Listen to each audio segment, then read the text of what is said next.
चलिए तो ये बताइए कैपिटल रिजर्व या गुडविल किस केस में आएगा? इन द नेचर ऑफ परचेज आएगा कि इन द नेचर ऑफ मर्जर आएगा? परचेज। और मर्जर केस में क्या आएगा? Very good. In the nature of merger जो रिजर्व्स और जो भी रिजर्व्स है वो क्या ट्रांसफर किया जाएगा कि नहीं किया जाएगा? इन the nature of merger, in the nature of merger जो रिजर्व्स है वो ट्रांसफर किया जाएगा कि नहीं किया जाएगा? किया जाएगा। और in the nature of purchase वो सिर्फ पड़ जाएगा। लेकिन स्टैट्यूटरी जब क्या क्या करेंगे हम? ट्रांसफर कर देंगे। Amalgamation in the nature of merger के कितने कंडीशन सैटिस्फाई होने चाहिए? 5 कंडीशन। क्या क्या 5 कंडीशन है? एसेट्स क्रेडिट चला जाएगा। दूसरा 90% कम से कम 90% उसका बन जाएगा। तीसरा कंटिन्यूअस बिजनेस को बिजनेस कंटिन्यू चलेगा। चौथा इक्विटी प्रीफरेंस शेयर और कैश में पेमेंट। जो डिस्चार्ज करेंगे पीसी का वो शेयर्स में करेंगे, रिमेनिंग को हम कैश में कर सकते हैं। पांचवा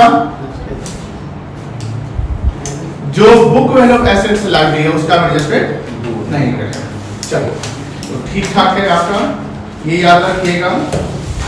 हमने क्या क्या पेज आपको बताया था?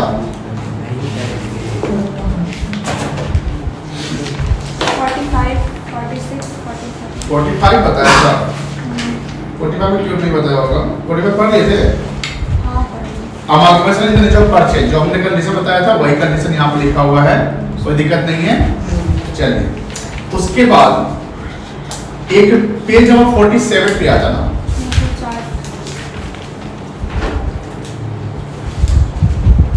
आज लेक्चर 3 होगा ना? 4 है।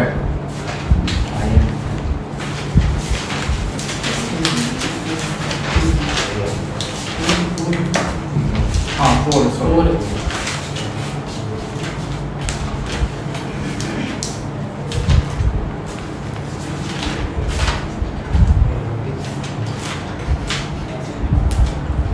डेट कितना है?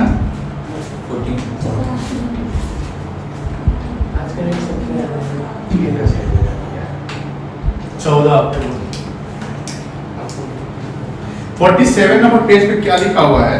ट्रेड लायबिलिटीज क्या होता है जानते हैं? जैसे क्रेडिटर्स और बिल्स पेबल। अकाउंट्स पेबल किसको पता है बोलते जानते हैं ना? अकाउंट्स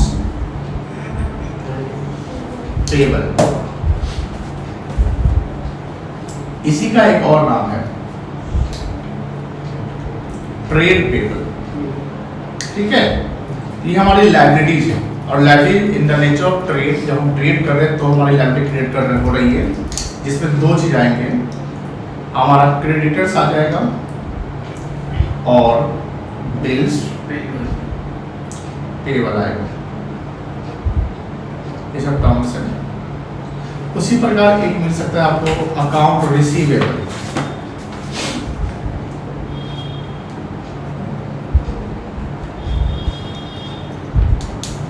और इसी का नाम क्या है?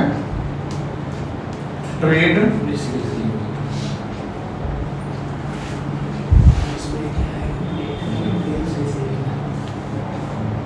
रिसीवेबल। इसमें आएगा हमारा डेटर्स और बिल्स रिसीवेबल। ट्रेड पेबल हमारे लिए करंट लायबिलिटीज है और ट्रेड हमारे लिए क्या है? Current assets. Current assets. अब देखेंगे जैसे लायबिलिटीज क्या क्या होते हैं। तो लायबिलिटीज का मतलब अगर हम लायबिलिटी वर्ड यूज करते हैं तो एक्सटर्नल लायबिलिटीज। लायबिलिटी मतलब क्या हुआ हमारा? External liabilities.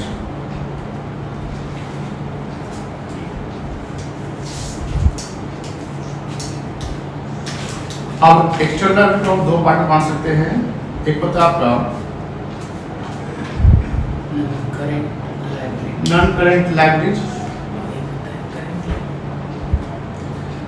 Non current liability क्या होता है जानते हैं?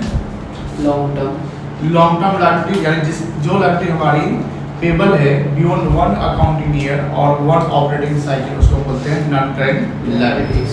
जैसे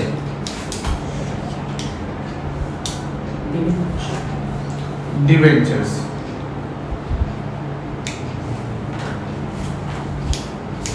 bank loan,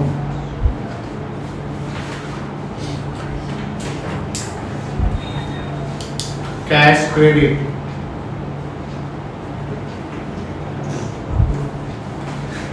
term loan,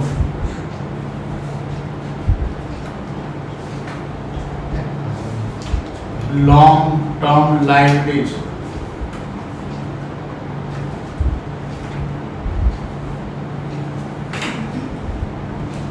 deferred tax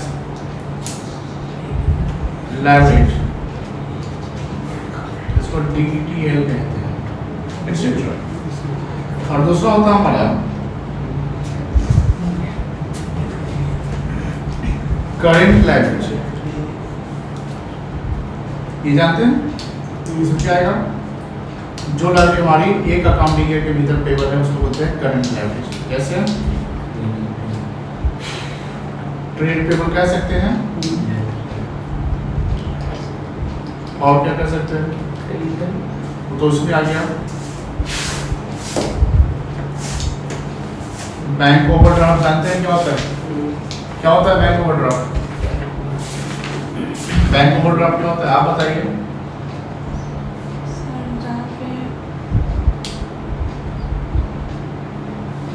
पता है? आप बताइए बेटा, तुम बताओ सृजन। नहीं पता, किसी ने पता है? तुम बताओ। ज्यादा अमाउंट विड्रॉल कर सकते हैं जितना अमाउंट नहीं है हमारे पास। बैंक ओवरड्राफ्ट ठीक बोले। बैंक ओवरड्राफ्ट करंट अकाउंट में मिलता है।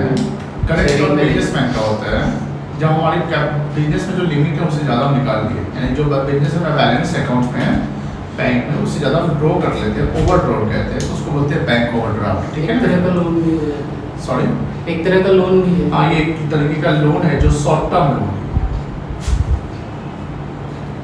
इंटरेस्ट बहुत ज़्यादा है। चलिए, इसके अलावा क्या हो सकता है? Short term borrowings,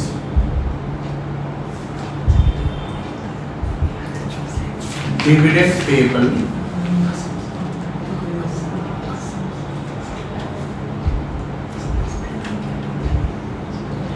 provision for tax, EPF. EPF का full form employees provident fund. क्या होता है? ये एम्प्लॉयज को देने के लिए कौन देता है? कंपनी देती है और उनके सैलरी में से भी कटता है। Employees provident fund. प्रोविजन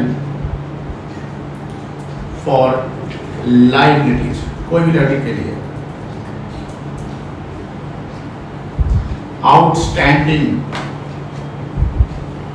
क्या होता है आउटस्टैंडिंग? पहले से पे करना था लेकिन बकाया। इसके और भी नाम बता सकते हो? 2-3 नाम बताइए।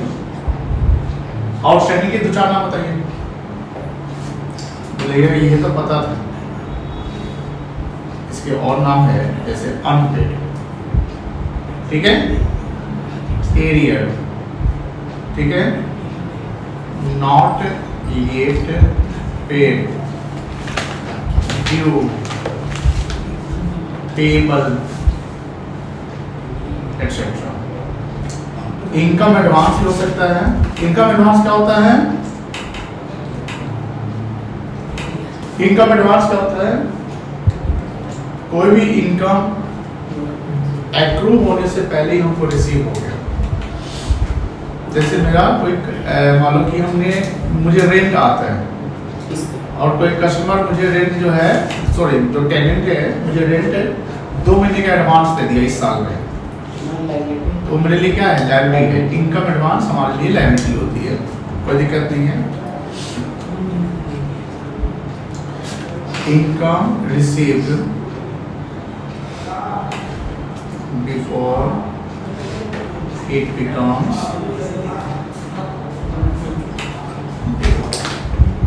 चलिए, अब पेज 47 देखेंगे। Chart showing reserve, fund and provisions according to their nature. Reserve fund provisions which are treated as liability, treated as इसका मतलब ये हुआ कि हमारा आउटसाइड लायबिलिटी है जिसका पेमेंट करना है। जैसे अगर एम्प्लॉयज प्रोविडेंट फंड है तो ये हमारी लायबिलिटी है जिसकी पेमेंट करेंगे। पेंशन फंड है, पेमेंट करेंगे। Workmen's divisible fund, profit sharing fund, जिसको वर्कमेन कॉम्पनसेशन फंड भी कहते हैं। लीजोल रिडम्पशन फंड, ये होता है कि लीजोल का प्रॉपर्टी का पेमेंट करेंगे, उसके लिए हमने फंड बना के रखा है। Provision for taxation and employ saving bank deposit, किताब पे देखिए बेटा, वो हमारे क्या है, लायबिलिटी। कुछ रिजर्व्स है जिसको हम लायबिलिटी ट्रीट नहीं करते हैं, यानी ये शेयरहोल्डर्स का पार्ट होता है। किसका पार्ट होता है? अब ऐसा क्यों डिस्कस ऐसा क्यों कर रहे हैं? Because in the nature of purchase और in the nature of merger में रिजर्व का प्रोविजन ट्रीटमेंट अलग हो जाता है। In the nature of merger में क्या होता है, रिजर्व चला जाता है, लेकिन in the nature of purchase में क्या होता है, रिजर्व्स नहीं जाता है। कौन से रिजर्व नहीं जाएगा? तो यही रिजर्व जिसको लायबिलिटी हम ट्रीट नहीं कर रहे हैं, जैसे general reserve, reserve fund, capital reserve, equalisation reserve, capital redemption reserve, development rebate reserve, contingency reserve and security premium reserve. These are the reserves which are not treated as liabilities.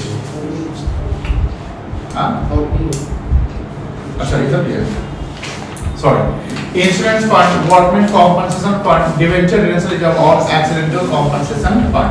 ये हमारी क्या है, reserves है जो liability नहीं है, यानी इसको हम बांट लेंगे।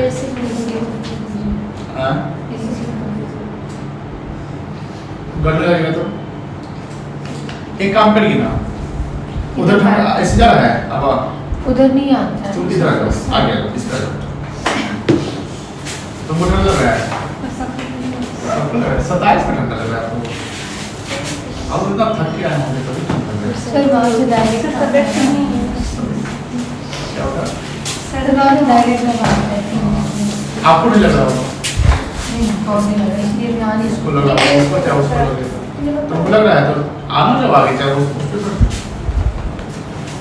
जिसको गर्म लग रहा है उधर बैठ जाइए।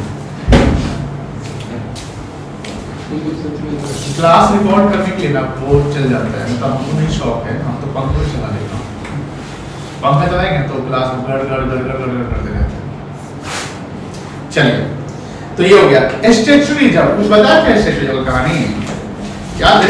कल बताया था statutory reserve E statutory reserve in the nature of purchase किए तो कहां ट्रांसफर हो जाएगा, न्यू कंपनी को, याद है ना? अब क्या स्टैट्यूटरी रिजर्व है वो देखिए, development allowance reserves, name of statutory ये लिख लीजिए। एग्जांपल्स ऑफ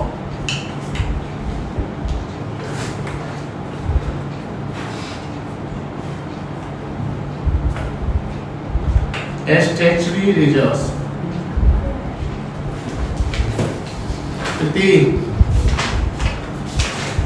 पूरा नींद लेके आई हो तो भी नहीं ले रही हो, देखिए क्या क्या है, डेवलपमेंट अलाउंस रिजर्व,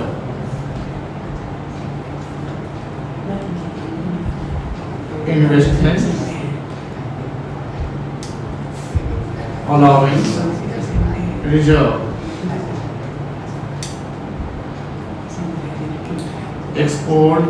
एक्सपोर्ट क्या होता है, एक्सपोर्ट क्या होता है आप बताइए निभा, एक्सपोर्ट क्या होता है?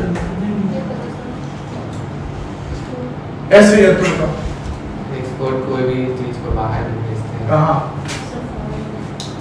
भारत का झारखंड में दूसरे कंट्री, अब्रॉड, हाँ। Selling goods and services to abroad, इतना इजी आपने पता है, एक्सपोर्ट इंपोर्ट। चलिए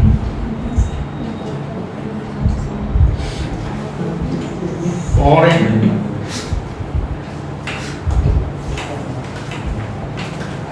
प्रोजेक्ट रिजर्व,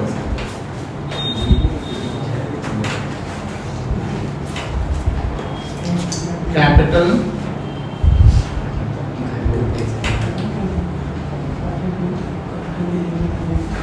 इन्वेस्टमेंट रिजर्व। कितनी फोकस करो भाई पे, नहीं फोकस आपका आई और एक्सपोर्ट कौन बोला थी बात?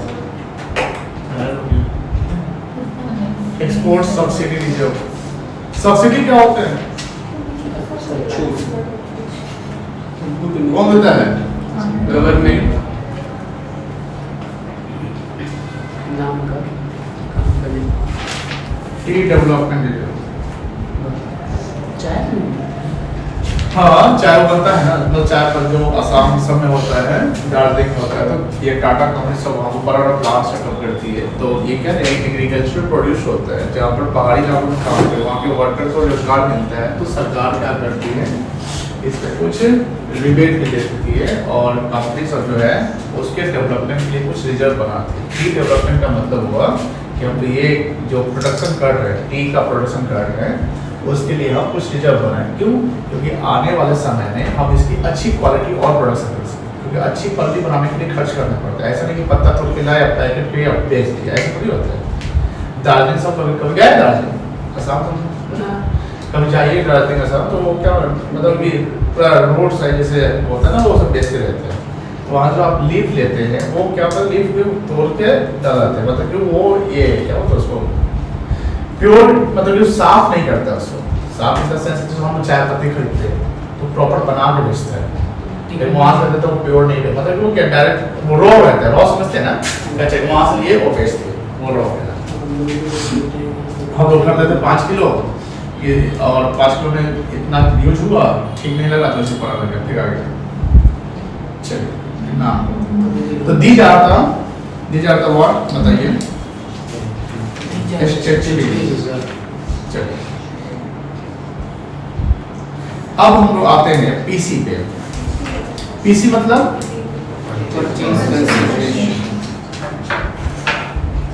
Purchase consideration. क्या होता है पीसी?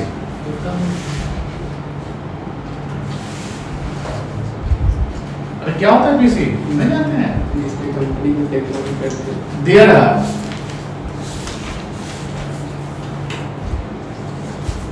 4 methods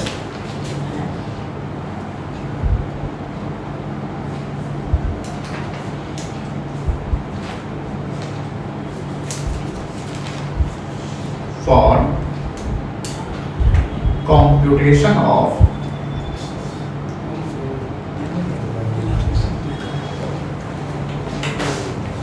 PC।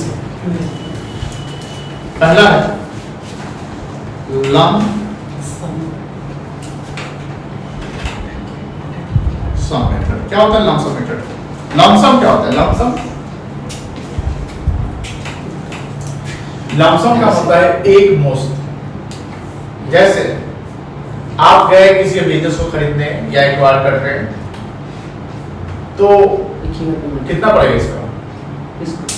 अच्छा ठीक है, लो 50 करोड़ देते हैं, 50 करोड़ है कि नहीं है?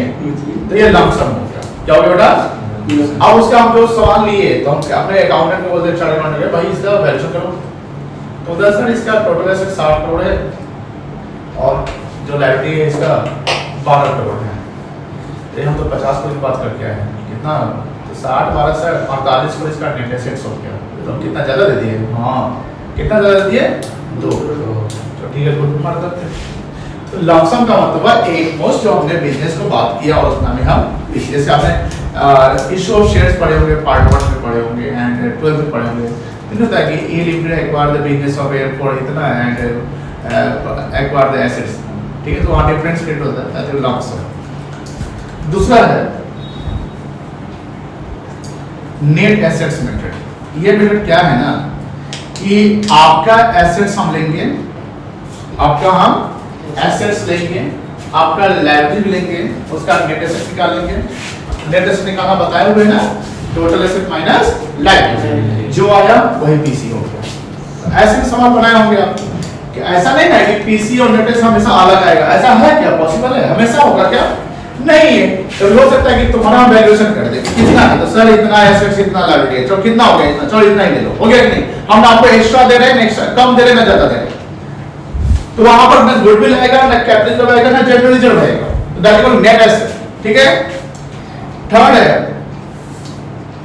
Net payment method. ये क्या है, जब नई कंपनी बनती है तो नई कंपनी जो बनती है ओल्ड कंपनी को पेमेंट करेगी। नई कंपनी जब आएगी तो ओल्ड कंपनी को पेमेंट करेगी बाय डिस्चार्ज ऑफ पीसी जिसको कहते हैं। तो पेमेंट में क्या होगी, चलो शेयर दे देते हैं, इक्विटी शेयर्स, प्रेफरेंस शेयर्स। तो हम एज ए न्यू कंपनी हम बोलते हैं कि इस कंपनी का इतना शेयर से इतना रुपए मिला, हम इतना इशू कर देते हैं। इस कंपनी का इतना शेयर इतना रुपए में इशू कर देते हैं। तो हम पेमेंट कर रहे हैं, तो हम जो पेमेंट कर रहे हैं बाय वे ऑफ शेयर उसी को सम अप करते हैं। अब कुछ अगर कैश में दे रहे हैं तो वो भी सम अप करते हैं, और सम अप करके जो वैल्यू आ रहा है वही पीसी मेरा हो गया, and that is called the net. वो मेथड क्या कहलाएगा, नेट पेमेंट मेथड। क्या कहलाएगा बेटा, नेट पेमेंट मेथड। चौथा है इंट्रिंसिक वैल्यू मेथड, या इसी को बोलते हैं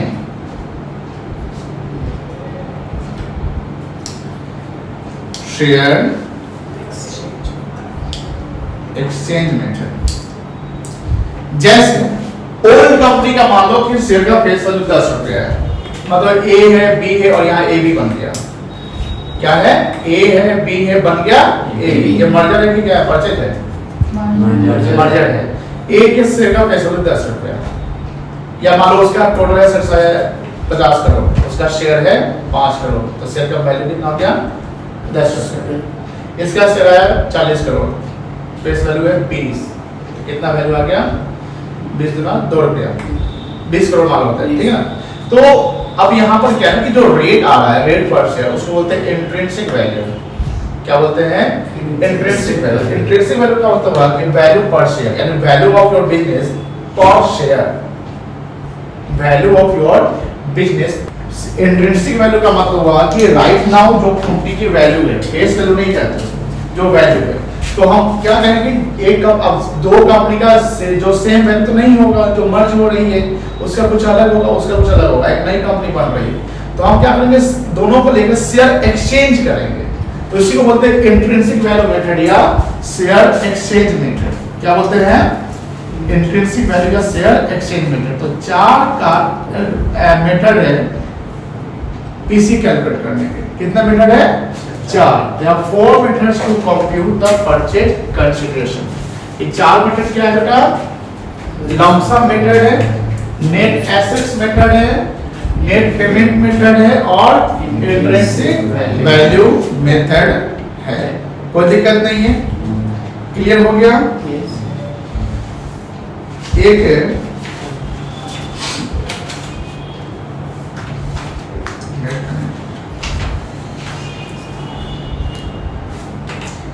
पेज नंबर 49 इलस्ट्रेशन 1 पे आइए।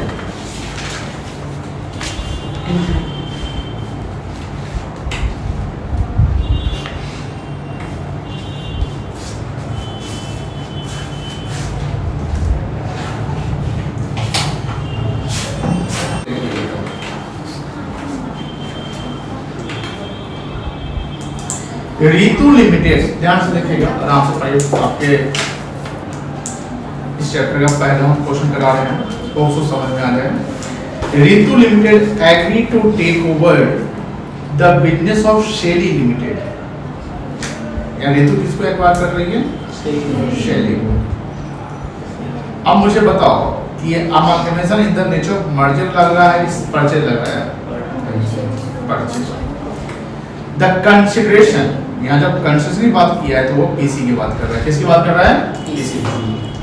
Being the assumptions of liabilities amounting to 85,000। कितने का liability बेटा, 85,000। Redemption मतलब क्या होता है, रीपेमेंट करना। हम जिसका पेमेंट करते हैं। Redemption of debentures of ₹3 lakh at a premium of 10%, यानी 3,30,000 रुपया हम पेमेंट करेंगे डिवेंचर होल्डर को। Payment of the cost of winding up, यानी शेली लिमिटेड जो खत्म होने वाली है उसका कॉस्ट यानी खत्म होने का लिक्विडेशन एक्सपेंसेस पड़े थे ना, वो 5 शेयर पे है। एंड द पेमेंट, याद आने का payment of 20 per share, 20 per share for every share in Shelly limited. नहीं हम एक लाइन नीचे चलेगा, sorry, 20 per share in cash, जितना भी कैश शेयर होगा शेली लिमिटेड का उस उतने शेयर पे हर शेयर पे हम कितना पेमेंट करेंगे 20 रुपए। अगर 1 लाख शेयर होगा तो 1 लाख में 20 lakh. In and the exchange of 5 fully paid, ये पेड है, shares of ₹10 in the Ritu limited at a market price of 20 per share of every share in Shelly limited. इसका मतलब क्या है? इसका मतलब समझे? नहीं समझे ना, फिर से पढ़ो। कौन किसको एक्वायर कर रहा है? रितु से किसको? शेली को। कैश का कहानी समझ गए कि हर शेयर पे कितना रुपया कैश देंगे? 20 रुपया। याद पढ़िए फिर से। द एक्सचेंज ऑफ, एक्सचेंज करेंगे हम 5 फुल्ली पेड शेयर्स, 5 फुल, यानी एक्सचेंज करने का रेशियो बता रहा है कि हम किस रेशियो में एक्सचेंज करने वाले हैं। 5 fully paid shares of ₹10 in the Ritu limited, यानी रितु लिमिटेड जब बनेगा या जो बन गया है तो उसकी शेयर का प्राइस कितना होगा? एक शेयर का 10 रुपया eight a market price of 20। ये इसका फेस वैल्यू है और मार्केट प्राइस कितना है? ये प्रीमियम की बात हो गई। किसकी बात हो गई? कितना प्रीमियम होगा? 10 रुपया। तो टोटल वैल्यू 20 रुपया, तो 20 का पेमेंट करेंगे 20 per share for every share in the Shelly limited, यानी हर एक शेयर, एवरी शेयर मतलब हर एक शेयर जो शेली लिमिटेड का है उस हर एक शेयर में हम कितना शेयर देंगे? 5 शेयर। कितना शेयर? 5 शेयर। और एक शेयर का मार्केट प्राइस कितना है आपका? 20। अब देखिए, the share capital of Shelly limited consist 60,000 shares. कितना शेयर कंसिस्ट कर रहा है? 60,000 शेयर्स ऑफ ₹50 ईच। ये जो 50 रुपए किस कंपनी का है? शेली लिमिटेड। शेली लिमिटेड का है, लेकिन शेली लिमिटेड रितु लिमिटेड 50 रुपए एक शेयर का दे रहा है कि 20 दे रहा है? 20 दे रहा है फुल्ली पेड। अब देखो 60,000 शेयर है तो 60,000 शेयर किसका है? शेली का है। तो 60,000 को एक्सचेंज करेंगे तो एक शेली का रितु कितना देने वाला है? 5। एक शेयर का रितु कितना देने वाला है? 5। फॉर एवरी शेयर हम 5 शेयर दे रहे हैं तो 60,000 शेयर पे कितना देंगे? 3 लाख देंगे। नहीं समझे? Every share of Shelly limited, Ritu limited will issue 5 shares. Every share of Shelly limited, Ritu limited will issue 5 share. तो एक शेली का रितु 5 देगी, 2 शेली का कितना देगी? 3 शेयर का गुना कर रहे हैं ना, तो 60,000 शेयर का 3 लाख। 60,000 शेयर पे कितना? 3 लाख। और एक शेयर का दाम कितना? 20। एक शेयर का दाम कितना? 20। तो 20 में 3 लाख कितना होगा? 60 लाख। 60 लाख ये हो गया शेयर में हम पेमेंट करते हैं। किसे पेमेंट कर रहे हैं? शेयर में। अब दूसरा कैश में क्या बोला था कि हर शेयर पर कितना करेंगे? 20 रुपया। तो शेली का कितना शेयर है? 60,000 और 20 रुपया से गुना कर दीजिए, कैश पेमेंट हो जाएगा 12 लाख हो जाएगा। 12 लाख हो जाएगा। Calculate purchase consideration. देखिए ध्यान से, हमने अभी जो 4 मेथड बताया उसमें हमने अभी मेथड में जो से पेमेंट की बात करते हैं, यहाँ जो क्वेश्चन है इसमें हमारा अप्लाई होगा नेट पेमेंट मेथड। क्या अप्लाई होगा? Net payment method, NPM।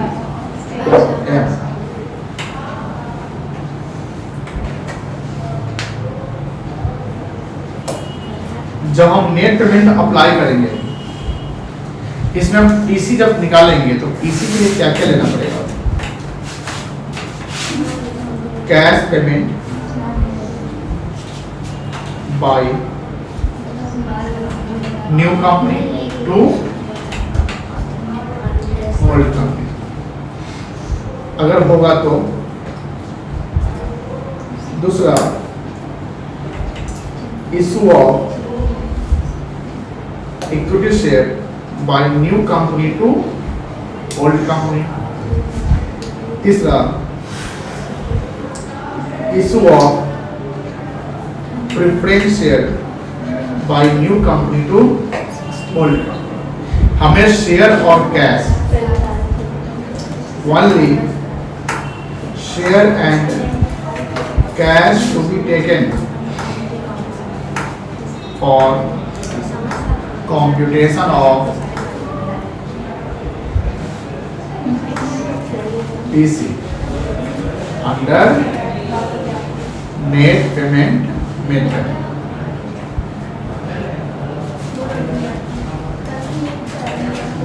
Payment to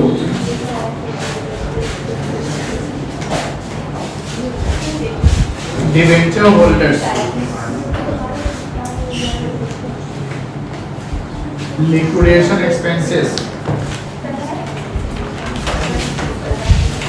or any types of expenses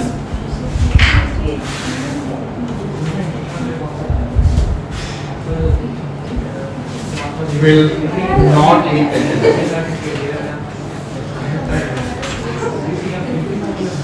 जब हम नेट पेमेंट मेथड से परचेज कंसीडरेशन निकालेंगे तो सिर्फ क्या लेंगे, इक्विटी और प्रेफरेंस शेयर जो इक्विटी और प्रेफरेंस से पेमेंट कर रहे हैं और payment by way of cash, वो हम नई कंपनी के लिए पीसी बनाएंगे। नई कंपनी डिवेंचर होल्डर्स का पेमेंट कर रही है या कोई भी एक्सपेंस का पेमेंट नई कंपनी या ओल्ड कंपनी कर रही है, उसको पीसी में नहीं लेंगे। किस मेथड में? नेट पेमेंट मेथड में। जैसे सवाल में देखो डिवेंचर्स का पेमेंट था, रिडम्पशन ऑफ डिवेंचर याद है?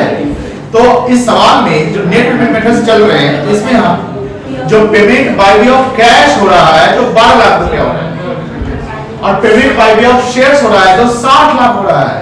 60 लाख हो रहा है ना, 30 का 60 लाख हो रहा है। वही हम पीसी के लिए लेंगे। ये कॉन्सेप्ट पढ़िए, किताब में पढ़िए सब लोग। नेट पेमेंट मेथड का कॉन्सेप्ट पढ़िए जल्दी 2 मिनट में।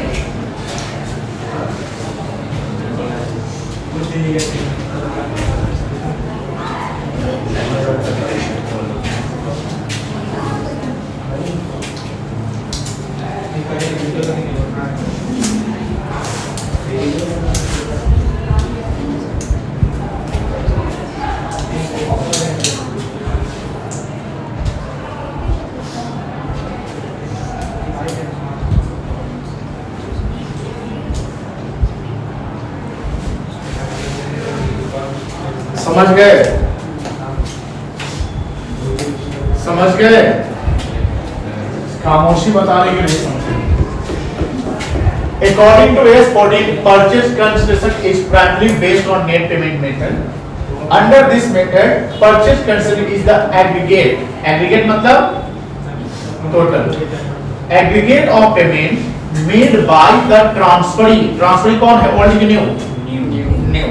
Transferee company in the form of, ये पढ़िए अंडरलाइन कर लीजिएगा, in the form of cash, issue of shares and other securities to the shareholders of मतलब holding company।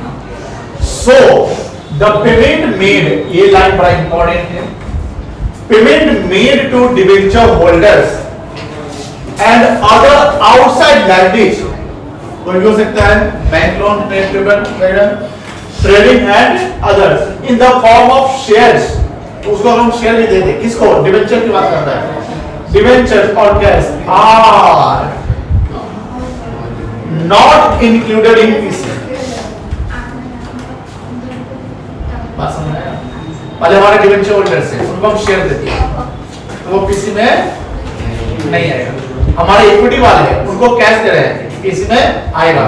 हमारे इक्विटी वाले इक्विटी दे रहे हैं, पीसी में आएगा। हमारे प्रेफरेंस वाले उनको इक्विटी दे रहे हैं, पीसी में आएगा। तो payment made to shareholders, only shareholders and by way of cash, वही आएगा पीसी में। किस मेथड में? ये देखिए calculation of PC payment made in cash for shares and payment made by way of issue of shares payment made in हाँ ये भी हो सकता है अगर शेयर होल्डर को डिवेंचर दे रहे हैं तो नहीं समझे डिवेंचर होल्डर को अगर शेयर दे रहे हैं तो नहीं आएगा लेकिन शेयर होल्डर को अगर डिवेंचर दे रहे हैं तो वो आ जाएगा कि वो तो डिवेंचर होल्डर हमारा ना है कोई दिक्कत नहीं है तो ये हमारा पीसी में आ जाएगा क्लियर है आप देखते हैं क्या आप पीसी निकाल सकते हैं आप बोलिए computation of PC number of shares to be issued by Ritu Limited to Shelly Limited अच्छा ये बताओ शेल कंपनी का नाम सुना है शेल कंपनी क्या होता है क्या होता है हाँ तो बताओ क्या बताया थे फिर बता सकते हैं शेल मतलब क्या होता है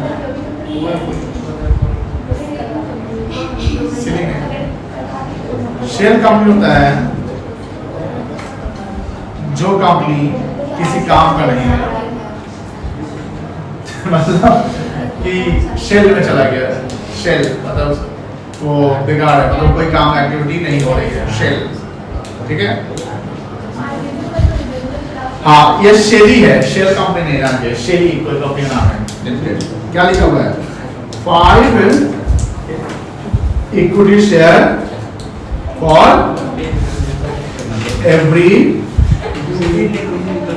शेयर ऑफ शेली लिमिटेड ये बेटा देखो पेमेंट मेड इन कैश कितना शेयर है बेटा शेली का 60,000 एक को कितना दे रहे हैं 20 कितना करोड़ हो गया 12 लाख करोड़ नहीं गया payment made in equity share कितना शेयर है 60,000 इनटू 5 डिवाइडेड बाय 1 ये क्या आया शेयर ये आएगा शेयर 3 लाख शेयर और एक का रेट 20 60 लाख वैल्यू कितना गया शेयर टोटल सॉरी पीसी कितना गया 72 लाख 10 लाख परचेज कंसीडरेशन प्रतिका चलिए आगे पढ़ाई मत देखो thank you very much sir ये जी